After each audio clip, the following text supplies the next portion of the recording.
సౌమ్యుడు, గుణవంతుడు, మంచి మనిషి. పిన్నెల మీద కేసు పెట్టడం అన్యాయమన్నాడు జగనన్న. పిన్నెల్లి చేసింది తప్పే కాదు. తను మంచి పని చేశాడు.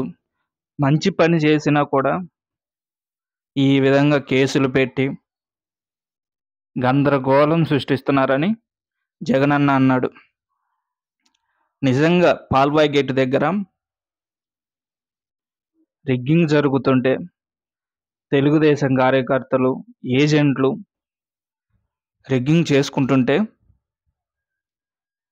ఎస్ఐకి కానీ, సిఐకి కానీ కంప్లైంట్ ఇచ్చినా వాళ్ళు స్పందించకపోవడంతో పిన్నెల్లి రామకృష్ణారెడ్డి అక్కడికి వెళ్ళాడు. అయినా అక్కడ ఉన్న ఉద్రిక్త పరిస్థితి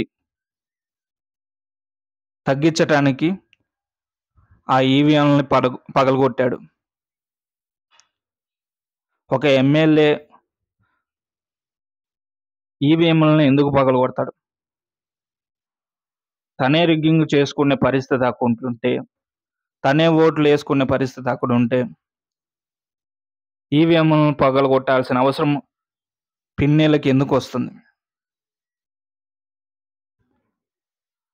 రిగ్గింగ్ చేసే అవకాశం పిన్నెలకి ఇవ్వలేదు. అందుకే ఈవీఎంని పగలగొట్టాడు. ఆ మాత్రానికి కేసు పెడతారా? ఇది రాష్ట్రమంతా చూస్తుంది పిన్నెల్లి ఎంత మంచి పని చేశాడో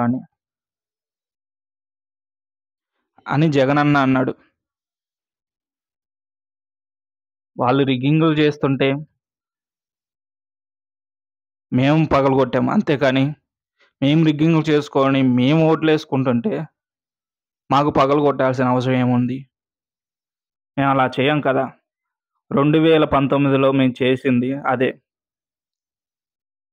2019లో మమ్మల్ని ఎవరు ఆపలేదు. అందుకే కొన్ని చోట్ల రిగ్గింగులు చేసి గెలిచాం. ఇప్పుడు ఆ పరిస్థితి లేదు. అందుకే ఈవీఎంలను పగలగొట్టాం. జగనన్న ఇలాంటి మాటలు ఎంత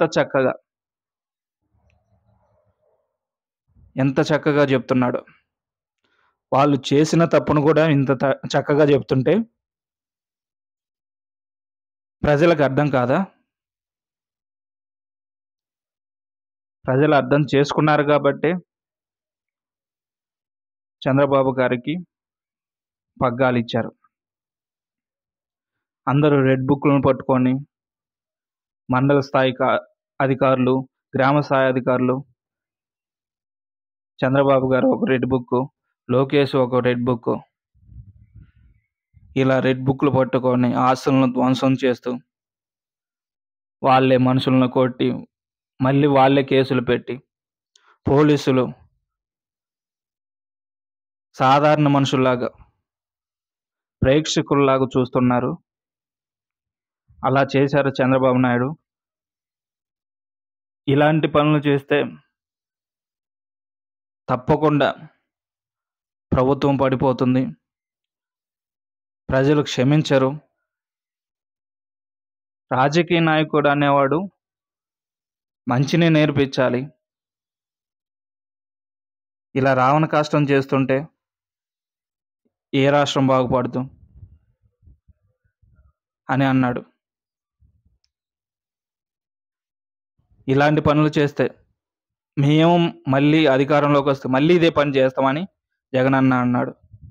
ఆయన నేర్పించిందే మళ్ళీ ఆయన చెప్తున్నాడు. మేము చేసాం, మీరు చేయాలని రూలా? మా ఆస్తులు మేము చేసిన దానికన్నా మీరు ఇంకా ఎక్కువ చేస్తున్నారు. అంత రూల్ ఏంటి? మేం చేస్తే అది అధికారం. మీరు అలా చేయకూడదు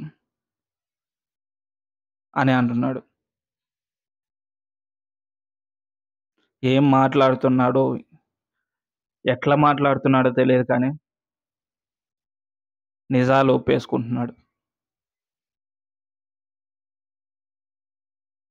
ఇది చూసే ప్రతి ఒక్కరికి అర్థమవుతుంది.